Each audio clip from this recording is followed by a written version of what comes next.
Hare Krishna. I'll be speaking about Shankaracharya, one of the greatest philosophers of India.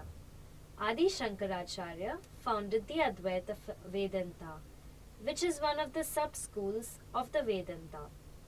Adi Shankaracharya wholeheartedly believed in the concept of the Vedas, but at the same time advocated against the rituals and religious practices that were over-exaggerated. On a closer introspection of the life history of Sri Shankaracharya, we find that he also started the monastic order known as Dashanami and the Shanmata convention of worship.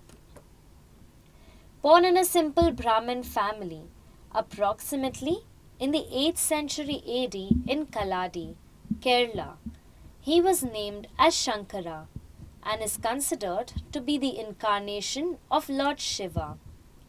It is said that Shankaracharya's mother, Aryambha, had a vision that Lord himself told her that he would incarnate in the form of her firstborn child. Right from childhood, he showed a penchant towards spiritual knowledge. He could easily recite the Puranas and the epics and mastered the Vedas during his early years in Gurukul. Adi Shankara's teachings were thoroughly adopted by his disciples later on.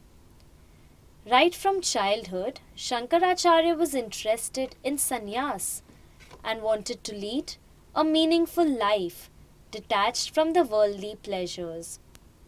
Once, while taking a bath in Purna river, Shankaracharya was attacked by a crocodile. Though his mother wanted to rescue him, she could not and was helpless. Seeing the helpless state of his mother, he asked her permission for letting him renounce the world. She was left with no choice but to agree. As soon as he recited the mantra, the crocodile left him. Shankaracharya began his life as an ascetic from then on. He proceeded towards farther down south of India in search of a guru. One day, on the banks of river Narmada, he met a man named Govind Bhagwatpada. Since Shankaracharya was much learned about the Vedas and the Puranas, Govind Bhagwatpada agreed to be his guru for attaining spiritual knowledge. Under his tutelage, Shankaracharya gained expertise in different forms of yoga that included the Hatha, Raja and Gnana Yoga. He then received the knowledge of Brahma.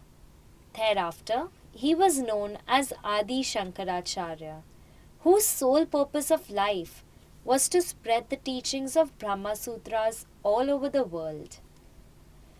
Adi Shankaracharya believed in the philosophy of non-dualism.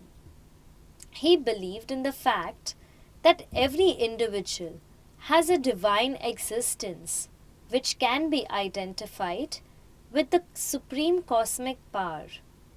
Though bodies are diverse, the soul is one. The moment someone believes that the concept of life is finite, they are discarding an entirely higher and different dimension of life and knowledge. Self-realization is the key to attain moksha and connect with God.